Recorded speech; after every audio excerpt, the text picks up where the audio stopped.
ABT TV వీక్షకులకు నమస్కారం అండి. నేను మీ అన్నపూర్ణ. ప్రతి ఆదివారం ABT TV chief Saketa Rama Sharma గారు రచించినటువంటి వివిధ కథలను రామశర్మ కథలు పేరుతో వింటున్నారు. ఈ వారం కథ కొంత ఆలస్యంగా మీ ముందుకు తెస్తున్నందుకు క్షమించగలరు. ఈ వారం కథ ఆటో అభయహస్తం అనేటువంటి కార్మిక మాసపత్రికలో ప్రచురితమైనటువంటి కథ.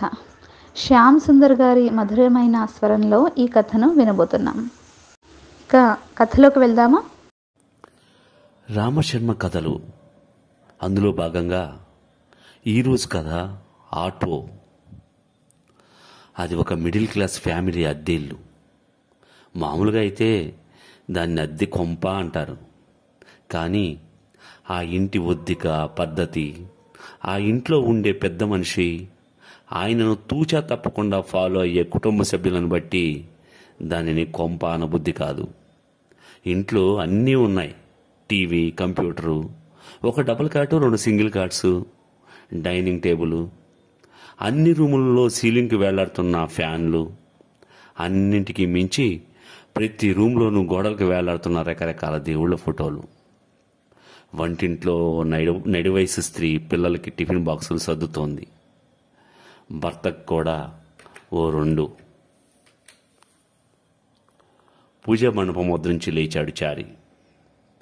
పరంపరానుగతంగా వచ్చిన పూజా పునస్కారాలను తాను ఏ రోజు వదిలిపెట్టలేదు. చేతిలో అగరత్తులతో వచ్చి హాల్లో కళకళలాడుతున్న సీతారామ లక్ష్మణ సమేత శ్రీ ఆంజనేయుల వారికి ధూపం చూపించాడు.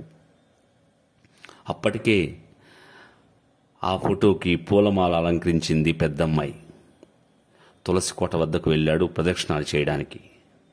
అక్కడ ముందే ప్రదక్షిణాలు చేస్తున్న చిన్నదాన్ని చూసి ఆప్యాయంగా తల నిమిరి, ఆమె ప్రదక్షిణ అయిన తర్వాత తాను కూడా తులసమ్మ చుట్టూ 3 మార్లు ప్రదక్షిణలు చేసి ఇంట్లోకి వచ్చి కుర్చీలో రిలాక్స్గా కాకుండా ముందుకు ఒరిగి నిటారుగా కూర్చుని అన్నపూర్ణ అంటూ పిలిచాడు. భర్త పిలుపు వినబడగానే అయిపోయింది వచ్చేస్తున్నా అంటూ హడావుడిగా టిఫిన్ పళ్ళెంతో ప్రత్యక్షమైంది అతని భార్య. కట్టు బొట్టు చూస్తే పూజా పునస్కారాలైన తర్వాతే వంట వార్పు మొదలుపెట్టినట్టుంది. మనిషి కళకళలాడిపోతోంది. అయితే తెల్లవారుజామునే లేచి అలుపెరుగగా చేస్తున్న చాకిరీ ఛాయలు ముఖంలో ఒక చిన్న అలసట రూపంలో వ్యక్తమవుతున్నాయి. ఆ అలసటను అర్థం చేసుకోగలిగేది ఒక్క భర్త మాత్రమే. ఆటో అడ్డా చేరింది. ఇంట్లో చారి ఆటో డ్రైవర్గా వీధిలోకి దూకంగానే భాష అయిపోతాడు. అతన్ని కెలికే ధైర్యం తోటి ఆటో డ్రైవర్లకి ఉండదు. ఎందుకంటే టోన్ పెంచి నిర్మోహమాటంగా మాట్లాడటం, పొరపాటుగా మాట్లాడిన వాడిని, తప్పు చేసిన వాడిని, వాడు పాసింజర్ అయినా సరే, ట్రాఫిక్ పోలీస్ అయినా సరే ఉతికి ఆరేయటం అతని నైజం. అతనిలో అంతటి ఆత్మస్థైర్యం పెరిగి వేళ్ళూరుకోవడానికి కారణం తాను స్వయంగా రూల్స్ పాటించటం. శంకర్ సార్ పంపించారు, ఐడి కార్డులు ఇవిగో, ఎవరి వాళ్ళకి వచ్చి తీసుకోండి అంటూ యూనియన్ ఐడి కార్డులను మిగతా డ్రైవర్లకు అందించాడు. త్వరలోనే ఇన్సూరెన్స్ డాక్యుమెంట్లు కూడా వస్తాయంట. ఇంకా టైం ఉంది, కొత్త వాళ్ళు ఎవరైనా అప్లై చేసుకుంటారేమో అందరికీ చెప్పండి అని చెప్పి తన రెగ్యులర్ పాసింజర్ వచ్చి ఆటో ఎక్కగానే ఆటోతో బయలుదేరాడు. ఏం హీరో గారు ఎట్లా చదువుతున్నారు? చనువుగా అడిగాడు చారి. పర్లేదు అంకుల్, మొన్న సెమిస్టరు అప్పుడు మా డాడీకి హెల్త్ ప్రాబ్లం రావడంతో ఆ ధ్యాసలో పడి స్టడీస్ కొంచెం కాన్సన్ట్రేషన్ చేయలేకపోయాను. ఇప్పుడు ఆయన పూర్తిగా కోలుకున్నాడు. ఇక ఈ సెమిస్టర్లో దుమ్ము దులిపేస్తా. ఇక కోర్స్ అయిపోయినట్లే. క్యాంపస్ ఇంటర్వ్యూలో సెలెక్ట్ అయితే నక్కతోక తక్కినట్లే. డాడీకి హెల్ప్గా నిలబడగలుగుతా అన్నాడు రేవంత్. నువ్వయ్యా కొడుకంటే తండ్రి గురించి ఎంత బాధ్యతగా ఆలోచిస్తున్నావు. నీలాంటి కొడుకుని ఒక్కడిని దేవుడు నాకు కూడా ఇచ్చి ఉండకూడదు అన్నాడు పైకి. ఈ కుర్రాడు నాలుడైతే ఎంత బాగుండు అనుకున్నాడు మనసులో. ఊరుకోండి అంకుల్ మీరు మరీను. అవును, మీ డాడీ ఏం చేస్తున్నారన్నో? రైల్వేలో సెక్షన్ ఆఫీసర్గా రిటైర్ అయ్యారండి. కాలేజీ వచ్చింది. బాయ్ అంకుల్ అంటూ ఆటో దిగి వెళ్తూ డబ్బులు చేతిలో పెట్టాడు. ఆ డబ్బులు లెక్క పెట్టడం ఆ అబ్బాయిని అవమానించడంగా భావించాడో ఏమో. వాటి వంక చూడను కూడా చూడకుండా పైన వేసుకున్న కాకి చొక్కా జేబులోకి తోసేశాడు చారి. చారి ఆటోకి రూటు మ్యాప్లు ఏమీ ఉండవు. పొద్దున డ్రాపింగ్లు పోతే ఇక సాయంత్రం పికప్స్ ఉండవు. ఇక రోజంతా ఎటు బేరాలు దొరికితే అటు సిటీ అంతా కవర్ చేస్తాడు.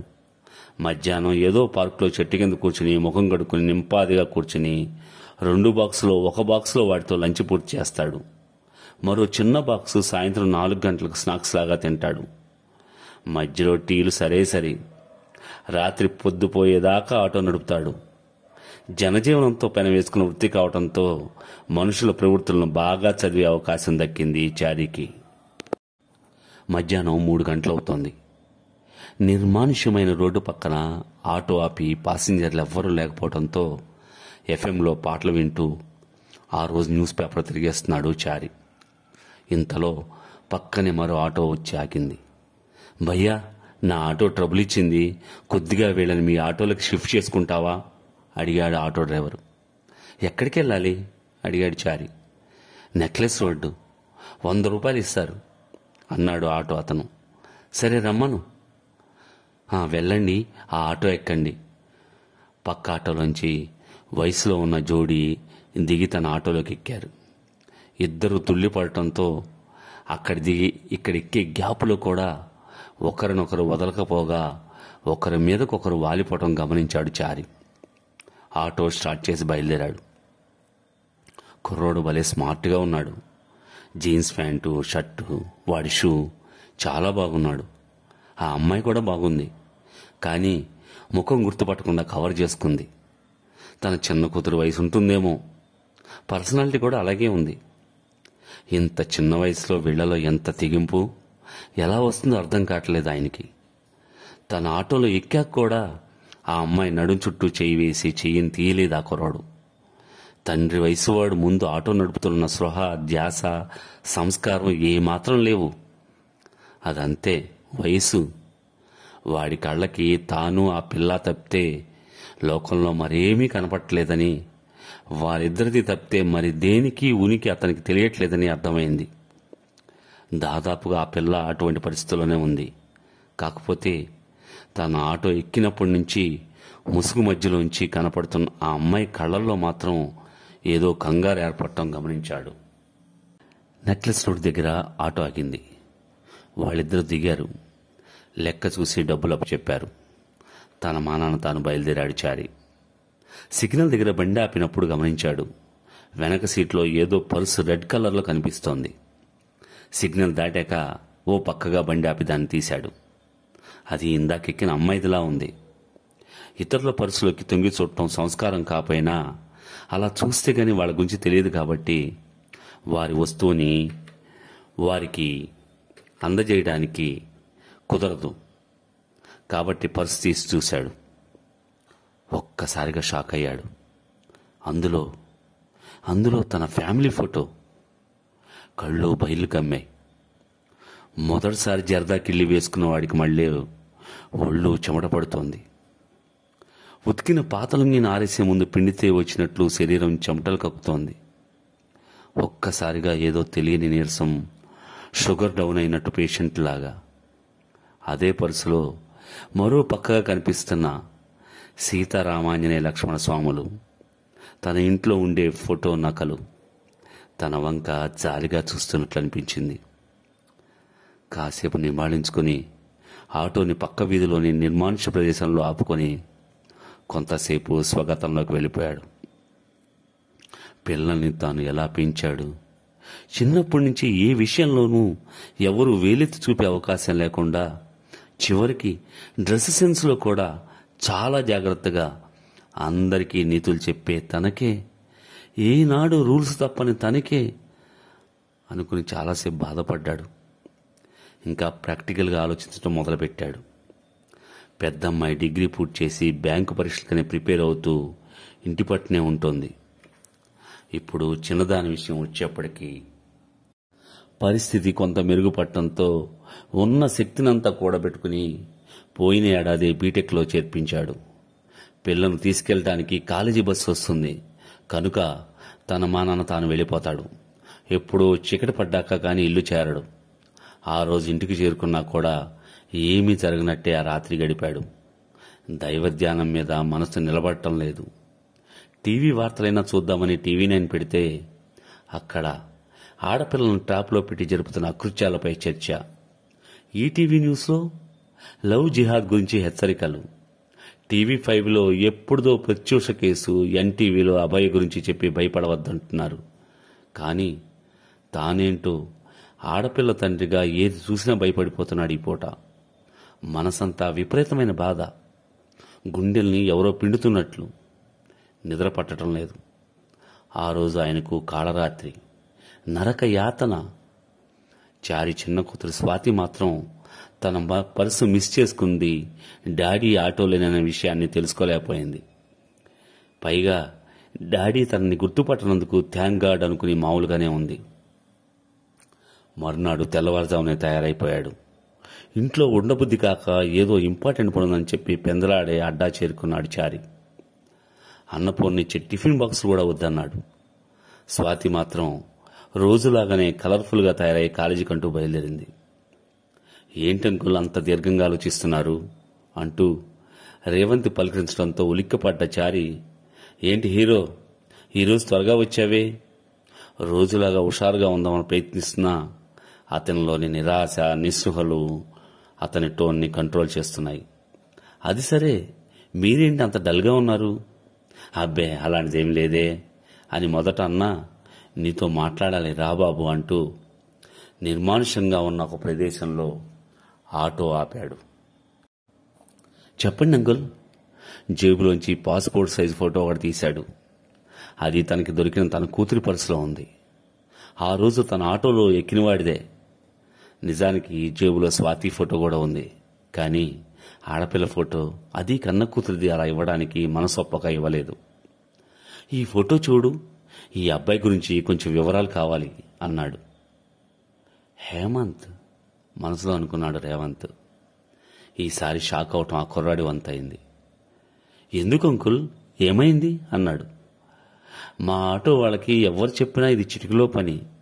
కానీ నీ మీద నాకున్న నమ్మకం కొద్దీ అడుగుతున్నాను. ఈ ఒక్క సహాయం చేసి పెట్టు అన్నాడు. ఓకే ఓకే, విషయం చెప్పండి. వీడు వీడు వీడు వాడు అనకండి, విషయం చెప్పండి. ఎవరెవరు అమ్మాయిలతో తిరుగుతున్నాడయ్యా. తిరగనివ్వండి, మీకేంటి? అలా కాదయ్యా, సొసైటీ ఇలాగైపోతే ఎట్లా?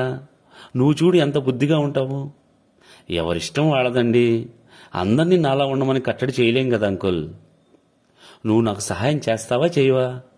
ఆయన ఇంతవరకు లైఫ్లో ఇలా ఎవరిని ప్రాధేయపడలేదు. చాలా అనీజీగా ఫీల్ అవుతున్నాడు. అయితే నిజం చెప్పండి, ఎంతమందితో కనపడ్డాడు? సరే వదిలే అన్నాడు చికాకుగా చారి. వదలను, చెప్పండి. మీరు చెబుతుంది అబద్ధం కదా అన్నాడు కొద్దిపాటి కోపంతో. తన ఇష్యూలో ఆ బాబు ఎందుకు అంత ఎమోషనల్ అవుతున్నాడో టెన్షన్లో ఉన్న చారి ఊహకి అందలేదు. అవునయ్యా, అబద్ధమే చెప్పాను. ఎంతో మందితో కాదు, ఒక్కరితోనే కనపడ్డారు. అది నా కూతురుతోనే. చాలా. చారి ముఖం అవమానంతో వాలిపోయింది. రేవంత్ మాత్రం రిలాక్స్ అయ్యి ఆనందంగా నవ్వుకున్నాడు. చారికి అది పైశాచికంగా తోచింది. ఏంటి, ఒక కన్న తండ్రి ఆవేదన నీకింత ఆనందాన్ని ఇస్తోందా? నువ్వు అందరిలాంటి అకతాయి కుర్రాడువే అన్నమాట ఆవేశంలో అనేశాడు. సారీ సారీ సారీ, నాతో రండి, ఆ కుర్రాడి ఇంటికే తీసుకెళ్తాను అన్నాడు నవ్వాపుకుంటూ. ఆటో స్టార్ట్ అయింది. ఇద్దరూ బయలుదేరారు. ఆటో మహేంద్ర హిల్స్లోని ఒక డ్యూప్లెక్స్ ఇంటి ముందు ఆగింది. చారికి అంతా అయోమయంగా ఉంది. ఇల్లు చాలా అందంగా ఉంది. ఇంటి నేమ్ ప్లేట్ మీద Neelakantha Shastri retired railway officer అని రాసి ఉంది. ఈ రేవంత్ ఏంటి ఆ కుర్రాడింటికి తీసుకెళ్తానని చెప్పి తనింటికి తీసుకొచ్చాడు మనసులో అనుకున్నాడు. మీ నాన్నగారు రిటైర్డ్ రైల్వే ఆఫీసర్ అన్నావు కదా, ఇది మీ ఇల్లే కదా అన్నాడు. ఆవేశపడకండి అంకుల్, ముందు ఇంట్లోకి రండి అన్నాడు రేవంత్. హాలు విశాలంగా ఉంది. ఓ పక్కగా ఉన్న సోఫాలో కూర్చోబెట్టాడు. నౌకరు మంచినీళ్ళు తీసుకొచ్చాడు. చారి అవి తీసుకుని గడగడ తాగేశాడు. నాన్నగారు ఇంట్లోనే ఉన్నారు కదా నౌకర్ని అడిగాడు రేవంత్. అవును బాబు అన్నాడు అతను. చారి కొంచెం స్థిమితపడుతుండగా తన జేబులోని మరో పాస్పోర్ట్ సైజ్ ఫోటో. ఈ ఫోటోలోని అమ్మాయి ఎవరో ఎంక్వైరీ చేయమని నాన్నగారు పొద్దునే ఇచ్చారు. ఈ అమ్మాయి మీకు తెలిసేమో, ఈలోపు చూస్తూ ఉండండి, డాడీని తీసుకొస్తానంటూ లోపలికి వెళ్ళిపోయాడు. చారికి మరో షాకు. అది తన చిన్న కూతురి స్వాతిది. లోపల నుంచి వచ్చాడు నీలకంఠ శాస్త్రి. ఎవరు మీరు అంటూ ఏం చెప్పాలో అర్థం కాక లేచి నిలబడ్డాడు చారి. ఎందుకంటే వెనుక రేవంత్ లేడు. దగ్గరికి వచ్చా గాని గుర్తుపట్టలేదు. నీలకంఠం నోట్లోంచి అప్రయత్నంగా బయటకు అనేశాడు చారి. ఓరి చారే, నువ్వంట్రా? ఎవడు చూపించాడు ఇన్నేళ్ళకి నా ఇంటికి దారి? ఎలా ఉన్నావు? బాగున్నావు కదా అంటూ ఆప్యాయంగా కౌలించుకున్నాడు శాస్త్రి గారు. చారికి ఇది మాత్రం షాక్ కాదు, సర్ప్రైజ్. స్కూల్ రోజుల్లోంచి గాఢానుబంధం ఇప్పుడు మళ్లీ ఇలా. ఉబ్బి తబ్బిబ్బైపోయాడు. కొంప తీసి ఈ అమ్మాయి నీ కూతురా? చారి చేతిలో ఫోటో చూసి అన్నాడు శాస్త్రి. అవును, కానీ అంటూ చారి ఏదో అనేలోపే ఆయనే మళ్ళీ అన్నాడు, నా పెద్ద కొడుకు రైల్వేలో జేఈ, చేసుకుంటే ఈ అమ్మాయినే చేసుకుంటానంటే ఎవరో అని కంగారు పడ్డా. నీ కూతురంటే అంతకంటే ఏం కావాలి చారి? నీ పద్ధతులు, క్రమశిక్షణ, మంచితనం, ముక్కుసూటితనం నాకు తెలియంది కాదు. ఏం నీకు ఇష్టం లేదా అని అడిగాడు. నేను ఇప్పుడు ఒక ఆటో డ్రైవర్ అని తెలుసా? తెలిసింది. చారి, పరిస్థితులు కలిసి రాక బ్యాంక్ సపోర్ట్ ఫైనాన్షియల్గా లేక నువ్వు ఇలా ఉండిపోయావు. అన్నీ కుదిరి ఉంటే నాకన్నా ఖచ్చితంగా పై పోస్టులో ఉండేవాడిరా. స్కూల్లో ఎప్పుడు నువ్వే కదరా ఫస్ట్. నాది నీ తర్వాత సెకండ్ ర్యాంకేగా. అయినా ఇప్పుడు ఏమైందిలే, నువ్వెక్కడున్నావో ఎలా పట్టుకోవాలో నాకు తెలియదు గాని నాది నీది అని నేను ఎప్పుడూ అనుకోలేదన్నాడు శాస్త్రి. చారికి పరిస్థితులు మారని తన స్నేహితుని చూసి చాలా గర్వంగా అనిపించింది. గొప్పోడివేరా బాబు, ఏమైనా నీ పెద్ద కొడుక్కి నీలాగే కొంచెం దూకుడెక్కువ అనుకుంటా అన్నాడు. తన పెళ్లి కాని కూతురుతో ఎవరో తెలియని కుర్రాడు సరసం ఆడుతుంటే చూసినప్పుడు కలిగిన నెగిటివ్ ఎమోషన్ నుంచి ఎందుకో బయటపడలేక అలా అన్నాడు. చాలా కాలానికి కలిసిన ప్రాణమిత్రుడు, రైల్వేలో ఆఫీసర్గా రిటైర్ అయిన ఒక పెద్ద మనిషి తప్పుగా మాట్లాడనిపించినా నా ఉద్దేశం రేవంత్ బాబు కొద్దిగా పద్ధతి అలా కాదనుకుంటా అన్నాడు సవరించుకుంటూ. అవునరా, వాడంతా వాళ్ళ అమ్మ పోలికే. గోడకు ఉన్న ఫోటోను చూపిస్తూ కొద్దిగా ఎమోషన్ అయ్యాడు శాస్త్రి. పోనీ నీకు ఇంకో కూతురుంటే చెప్పు, ఇష్టమైతే వీడికిచ్చి చేసేద్దాం అన్నాడు. రేవంత్ వంక చూశాడు చారి. నాకు మీ సౌమ్య అంటే ఇష్టమే అంకుల్, తనకి కూడా అనుకుంటా అన్నాడు రేవంత్. వీడి సంగతి నీకు తెలుసు కదా, జమ్ము క్యాంపస్ ఇంటర్వ్యూలో మల్టీనేషనల్ కంపెనీలు అంటున్నాడు. కానీ డిపార్ట్మెంట్లో ట్రై చేశాడంటే ఈజీగా పెద్ద పోస్టుకే టెండర్ వేసేయగలడు అన్నాడు శాస్త్రి గారి కాన్ఫిడెంట్గా, పుత్రోత్సాహంతో. ఆ రోజు డీరాగా బయలుదేరిన చారి ఉత్సాహంగా ఇల్లు చేరుకుని కూతుర్లిద్దరిని ఆప్యాయంగా దగ్గర తీసుకుని నుదుడిపై ముద్దాడాడు. కూతుళ్లు చూడని సమయంలో అన్నపూర్ణని ఆనందంతో వాటేసుకుని అన్ని కబుర్లు చెప్పాడు. ఇదండి ఈ వారం కథ. వచ్చే వారం మరో కథతో మీ ముందుకు. చూస్తూనే ఉండండి ఏబీటీ టీవీ.